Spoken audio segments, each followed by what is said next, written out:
MMA Plus here at BAMMA 17 with the victorious Martin Stapleton. We'll get it out the way real quick. Had a little bit of a weigh-in issue, just a pound over. Was there anything behind that? Half a pound, sorry. Just nothing behind that, just a little slip-up?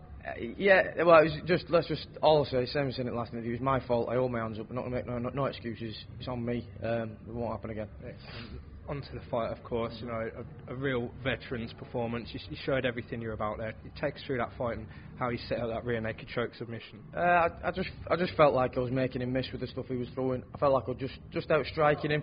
I weren't putting too much effort into or like not trying too hard, if you get what I mean. I was just taking my time, really, trying to work him out a little bit. When the takedown was there, I didn't plan it. I just saw it and executed it. And as soon as we hit the floor, like I just said a minute ago, every time I hit him, I could feel him getting weaker and weaker. And I knew I just had to keep landing some shots, and he was going to give me something, and he did. And the rear naked choke, I didn't have chest to back perfectly. I was a little bit on the side, so I had to creep my arm around a little bit deep. And it's actually something Carl was showing us last week. A bit of finishing a little bit different when you've not got quite the angle. You're getting your arm around a little bit further, which is why I couldn't get it off at the end. I don't know if you've seen, but as he tapped, I couldn't get my arms out. So it looked like I held it on, but I wasn't. I was trying to get it out, but my arms were so tight in there, I couldn't get out of it. But yeah, that's about it, really. It did look like you had a sense that you had it in the bag, and you thought, okay, I can chill, I know I've got this. Were you enjoying yourself, just taking your time? Yeah, I was enjoying myself. It wasn't in the bag. No fights, that's why you have the fight, innit? There's no fights in the bag until it's done. I knew I was too much for him. I knew I was too much in all areas. I believe I can beat anyone in Europe. You know, I believe that. I'm not just saying that. I believe it.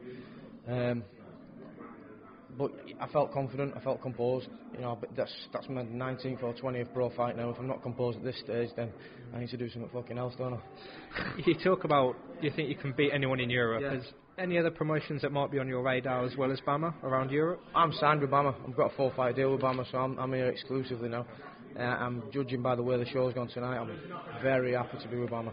You've got some tremendous experience to bring into BAMMA. You may not have had the results you wanted to get in Bellator, but what positives could you bring from your time in Bellator? It's another experience. You learn from your losses as well. I suppose that's about it, really. I had good experiences over there and bad experiences. My last fight in particular, I'm happy with. I'm not happy with the result, but I'm happy with the way I stayed composed in the fight. A lot of experience in front of big crowds, that sort of thing. So, there's goods and bads to take from it. The results didn't go the way I wanted to, but, I'm here now, not dwelling on the past and moving forward. As I said, you've got that experience and a bit of your name behind you as a fighter. Are you pushing for that title fight soon in BAMMA? I think so.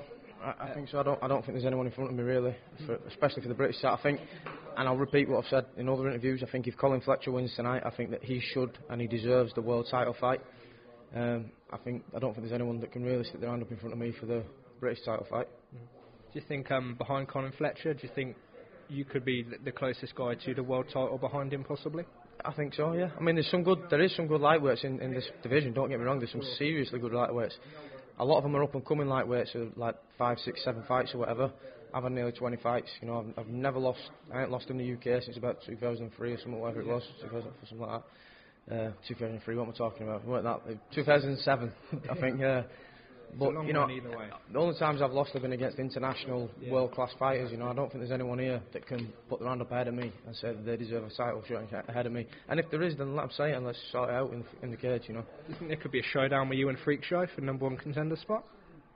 I mean, if it needs to happen, it needs to happen. I'll fight anybody. I'll fight anybody in the world at any time. I've shown that in my career. I've never turned down a fight. Thanks for your time. Congratulations once again. This is MMA Plus at BAMMA 17. Awesome. Thanks.